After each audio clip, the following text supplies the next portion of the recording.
दोस्तों, क्या आपने कभी सोचा है कि अगर कभी लॉयन और टाइगर की लड़ाई होती है तो दोनों में से आखिर कौन जीतेगा? और शेर को जंगल का राजा क्यों कहा जाता है? और रजनीकांत की मूवी शिवाजी द बॉस में बोला गया डायलॉग, झुंड में तो सुअर आते हैं, शेर अकेला ही आता है। इस वीडियो को पूरा देखने के बाद इस डायलॉग के प्रति आपकी राय बिल्कुल ही बदल जाएगी।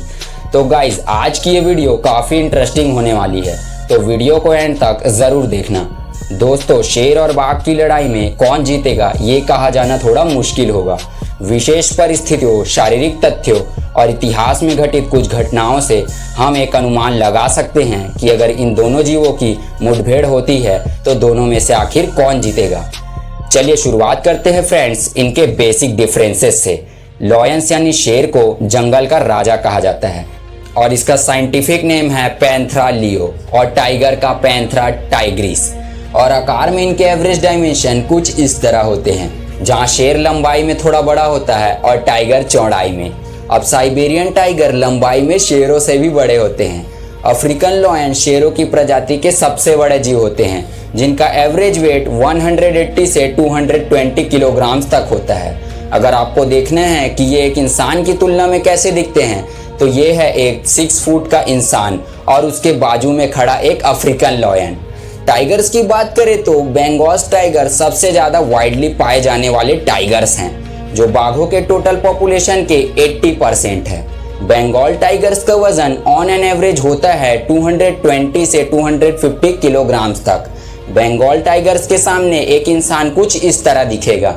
टाइगर्स प्रजाति का सबसे विशाल जीव है साइबेरियन टाइगर, जो वजन में होते हैं 250 से 320 किलोग्राम तक, और उनके सामने एक इंसान कुछ इस तरह दिखेगा। अब ये दोनों जानवर सिर्फ मीट ही खाते हैं, सो इनके शरीर में चर्बी की मात्रा मसल की मात्रा से काफ़ी कम होती है, और इसलिए जब हम कहते हैं टाइगर का वेट ज़्यादा होता है तो इसका मतलब है कि टाइगर शेर के मुकाबले ज़्यादा मस्क्यूलर हैं।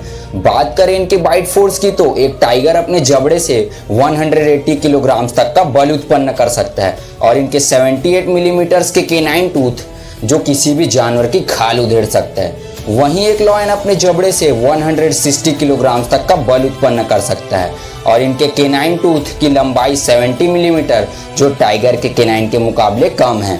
बात करें इनके क्लॉस की, तो टाइगर्स के क्लॉस 4 सेंटीमीटर ज़्यादा चौड़े और बड़े होते हैं, और एक वयस्क बाघ 40 माइल्स पर आवर की रफ्तार से दौड़ सकता है। वहीं दूसरी ओर शेर 50 माइल्स पर आवर की रफ्तार से दौड़ सकता है। सामान्य तौर पर एक टाइगर 10 फीट तक ऊंची छलांगे लगा सकता है और यह पेड़ों पर भी चढ़ जाता है।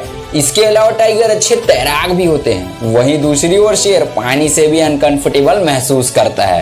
टाइगर अकेले रहना पसंद करते हैं, इसलिए ये बाय नेचर एग्रेसिव होते हैं, जो बिना वजह किसी पर भी हमला कर देते हैं। वहीं दूसरी ओर शेर स्वभाव से ही आलसी होते हैं और तभी कुछ करते हैं जब उन्हें कुछ करने की ज़रूरत होती है। दोस्तों, आप सोच रहे होंगे कि शेर से ज़्यादा खूबियत तो टाइगर के पास है, तो फिर शेर जंगल का राजा कैसे हुआ? वेल, इसके पीछे 2 रीज़न हैं। एक तो ये है कि लॉयंस बहुत ही सोशल क्रिएचर होते हैं, इसलिए वे झुंड में रहते हैं, जिन्हें प्राइड्स कहते हैं। उनमें सामाजिक एकता होती है। यदि कोई टाइगर किसी शेर पर हमला करता है तो उसे पूरे झुंड का सामना करना पड़ेगा, जहाँ प्राइड्स के सभी शेर उसे आसानी से गैंग अप करके मार सकते हैं।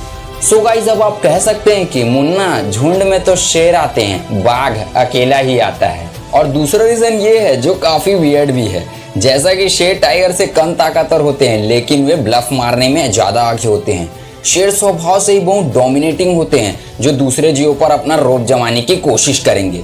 इसलिए अगर किसी जू में एक लॉयन और टाइगर की लड़ाई होती है तो टाइगर जितना हो सके फाइट को अवॉइड करेगा, क्योंकि लॉयन उसे अपने तेज गुर्राने और लहराते बब्बर से डराए रखने की कोशिश करेगा, लेकिन सिर्फ तब तक जब तक टाइगर का पारा ना सटके, क्योंकि उसके बाद हमें पता है कि क्या होने वाला है। अब गाइस, ये तो बात हुई इनके आकार, विचार और स्थान के बारे में। इतिहास में कुछ लोग तो एक कदम आगे ही चले गए थे, अपने मनोरंजन के लिए इन दोनों जीवों को आपस में भिड़ाकर। पुराने रोमन एम्पायर के सर्कसेस में अक्सर विदेशी जानवरों को एक दूसरे के खिलाफ लड़ाया जाता था और उन पर बाजी लगाई जाती थी, और बाजी अधिकतर टाइगर्स मार लेते थे, कोलोजियम एरिना में शेरों को पछाड़ के। ऐसी ही एक लड़ाई 18वीं शताब्दी के अंत में इंडियन महाराजा बड़ौदा के गायकवाड़ ने ऑर्गेनाइज की थी, उसने एक अफ्रीकी शेर एटलस दी बारबेरी लॉयन और शिमला के एक आदमखोर बाघ दोनों को एक अखाड़े में एक दूसरे के सामने रख दिया, जिंदगी और मौत के टक्कर के लिए। उसका मानना था कि ये लड़ाई तय करेगी कि बिल्लियों का असल राजा कौन है और क्या शेर सभी जानवरों के राजा होने के टाइटल का हकदार है। उसने दोनों जानवरों को काफी दिनों तक भूखा रखा जिससे वे एक दूसरे के खून के प्यासे हो जाएं।